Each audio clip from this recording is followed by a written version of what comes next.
कल हमारे army chief Washington DC में एक पाकिस्तानी कम्युनिटी से खिताब करने एक तकरीब में पहुंचे। मेरा हरगिज़ ये मुद्दा नहीं है कि क्यों गए, किस लिए खिताब किया। उन्होंने खिताब किया, अच्छा किया। मेरा मुद्दा कुछ और है।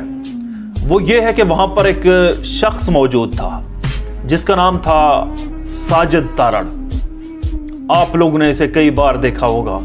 ज़रा मैं आपको बताता चलूं कि वही साजिद तारड़ है जब पाकिस्तान और भारत की जंग जारी थी तो उस वक़्त ये साजिद तारड़ नामी शख्स नरेंद्र मोदी को नेचुरल बॉर्न लीडर कह रहा था, बहुत बड़ा लीडर कह रहा था, और कह रहा था नरेंद्र मोदी जैसे लीडर सदियों बाद पैदा होते हैं। और इस जंग के दौरान वो पाकिस्तान को एक कमज़ोर मुल्क और भारत को एक मजबूत मुल्क करार दे रहा था। यही नहीं बल्कि वो भारतीय मीडिया के ऊपर बैठकर वो इसी पाकिस्तान की एस्टेब्लिशमेंट को रगेद रहा था। उसने क्या कहा था, एक क्लिप में चलाना चाहता हूं, वो जरा सुन लें। पैसा कहां लेके जाओगे भाई? एक दिन चले जाना, खाली हाथ जाना। तुम लोग कुछ करके जाओ, यहाँ पे कोई हॉस्पिटल्स बना के जाओ, कोई स्कूल बना के जाओ। नहीं, वहां तो नहीं, उस साइड। खैर पाकिस्तान में तो लोगों को पढ़ाना चाहते नहीं है, वो उनको पढ़ाएंगे तो दुकान बंद हो जाएगी।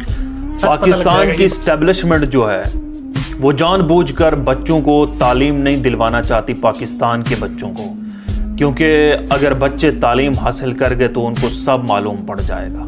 ये कहा था जनाब साजिद तारड़ ने इंडियन मीडिया के ऊपर बैठकर। यही सिर्फ एक क्लिप नहीं है बल्कि एक और क्लिप भी मैं आपके सामने रखना चाहता हूँ, उसको भी जरा देख लें। बताया ना कि हमारे पाकिस्तान में डिसीजन होते हैं अवाम के फायदे के बेस पे नहीं, वहां पे एस्टेब्लिशमेंट के फायदे के बेस पे डिसीजन होते हैं। उनको सूट नहीं कर रहा होगा इंडिया के साथ अच्छा चलना, उनका सूट कर रहा होगा कि असला बाय किया जाए बाहर से, उनको ये सूट कर रहा होगा कमिश्नर का है। और उसी मीडिया के ऊपर ही बैठकर साजिद तारड़ इल्जाम लगा रहा है हमारी फौजी एस्टेब्लिशमेंट के ऊपर कि ये कमीशन खाते हैं, ये कमीशन बनाते हैं, इनका इंटरेस्ट नहीं है भारत के साथ अमन करना।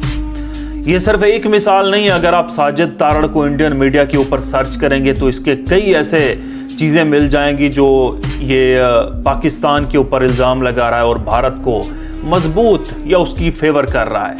ना सिर्फ ये भारत की फेवर करता है बल्कि ये इसराइल का भी खुला हामी है, जिसके ट्वीट अभी भी मंजर आम पर हैं। ये इसराइली अवाम के लिए दुआएं करवा रहा है, ये इसराइल की हुकूमत, इसराइल के कायम रहने की दुआएं करवाता रहता है और उनके लिए वेल विशिंग वगैरह करता रहता है। मेरा सवाल यह है कि साजिद तारड़ कल उसी तकरीब में मौजूद था और इसको स्टेज की जिम्मेदारियां दी गई थी, मतलब ये स्टेज कंपेयरिंग कर रहा था। जिस वक्त पाकिस्तान और इंडिया की जंग लगी हुई थी उसी वक्त हम तमाम सोशल मीडिया एक्टिविस्ट, चाहे हमारे अपनी एस्टेब्लिशमेंट के साथ नज़रियाती इख्तलाफात हैं, हम नज़रियाती इख्तलाफात रखते हैं, लेकिन ठीक उसी वक्त हम इसी पाक फौज के साथ खड़े थे, शाना बशाना खड़े थे और नरेंद्र मोदी और इंडिया का शिकस्त खुर्दा चेहरा पूरी दुनिया को दिखा रहे थे। और हमारे सोशल मीडिया अकाउंट्स पर वो तमाम वीडियोस अभी भी लाखों व्यूज़ के साथ मौजूद हैं जब हमने इंडियन यूट्यूबर्स के मुंह तोड़ जवाबात दिए और उनको लाखों लोगों ने देखा। बात यह है कि हमने इतना सब कुछ किया, इसके बावजूद भी हम गद्दार ठहरे, इसके बावजूद भी हमें गद्दार कहा जाता है, इसके बावजूद भी हमें डिजिटल दहशतगर्द कहा जाता है, इसके बावजूद भी हमें मुल्क दुश्मन कहा जाता है, इसके बावजूद भी हमें इंतशारी कहा जाता है।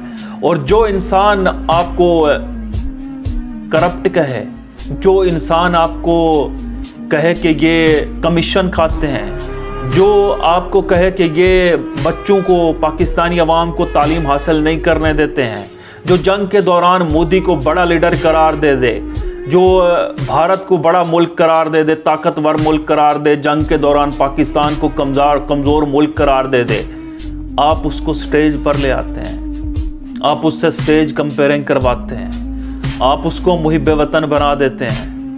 मेरा शिकवा यही था, मेरा शिकवा और नहीं है।